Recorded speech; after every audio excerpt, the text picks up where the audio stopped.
अयोध्या को लेकर जनसामान्य में दो तरह की बुद्धिमत्ता देख पड़ रही है। एक वह जो कहती है कि वहां जाओ पर कुछ न खरीदो, सबक सिखाओ गद्दारों को। यह पहले वाले परम बुद्धिमान और महान लोग हैं। दूसरी बुद्धिमत्ता कहती है कि हम अयोध्या हारे ही नहीं।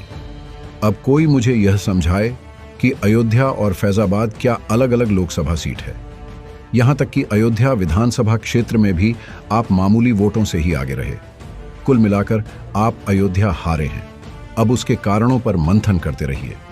सवर्ण विवर्ण प्रत्याशी विपक्ष के द्वारा झूठ का प्रचार आदि आदि। अयोध्या आप हार गए क्योंकि आपके निजी स्वार्थ बड़े हैं। आप हार गए कि 500 वर्षों की प्रतीक्षा पूरी होने पर भी उसका मोल ना जान सके। आपके पास अच्छे बुरे की पहचान नहीं है। आपके लिए राम मंदिर और अयोध्या नगरी के कायाकल्प का महत्व और दीर्घकालिक हितों पर दृष्टि रही होती तो प्रचंड विजय मिलती। अयोध्या की हार भारतीय समाज में व्याप्त विपन्न इतिहास बोध और शत्रु बोध का प्रमाण है। यह देश युगों युगों से ऐसा ही व्यवहार करता रहा है। हिंदू धर्म की आंतरिक भित्ति ही ऐसी है। उसे लचीलापन कहिए, जात पात का संघर्ष कहिए, कृतज्ञता का अभाव कहिए, अपने नायक को न पहचान पाने की भूल कहिए, राजनीतिक विफलता कहिए, किंतु इन सब बातों से सत्य नहीं बदल जाता। सत्य यह है कि अयोध्या में नत शीश पराजित हो गए। अयोध्या का चुनाव कितना सांकेतिक था, परंतु हमारे लिए वह स्थूल क्षुद्र लोभ और बेहतर परिदृश्य को निरस्त कर तात्कालिक का चुनाव हो गया। हम कहते हैं कि अयोध्या से किसी भी व्यक्ति को जीत जाना था।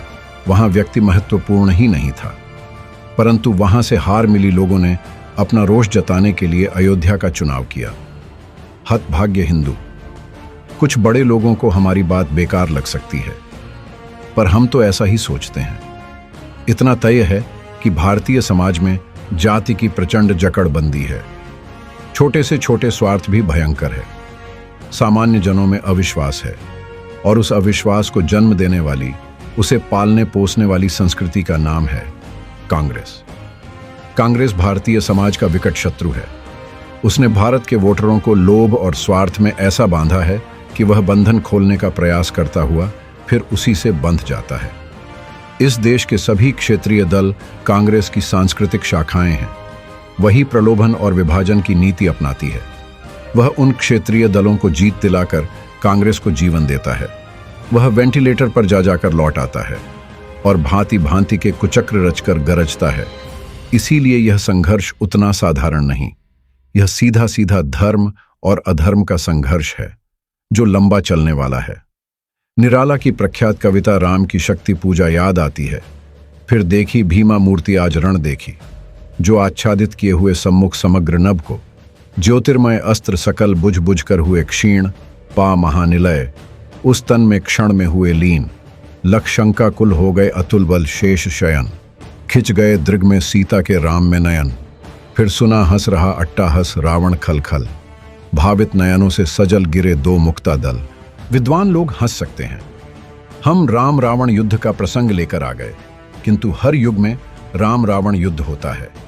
राम स्वयं नहीं होते तो भी धर्म अधर्म के रूप में उनके ही प्रतिनिधि होते हैं। राम राज्य की कल्पना करने वाला देश अयोध्या गवाकर उसे कैसे प्राप्त करेगा? निश्चय ही राम की आंखों से दो मुक्ता दल गिरे होंगे। यह बात ध्यान में रहे कि राम मंदिर निर्माण के पश्चात अयोध्या की हार हमारे हृदय में धंसा हुआ एक शूल है, जिसे निकाल फेंकना आसान नहीं होगा। वह टीसता रहेगा।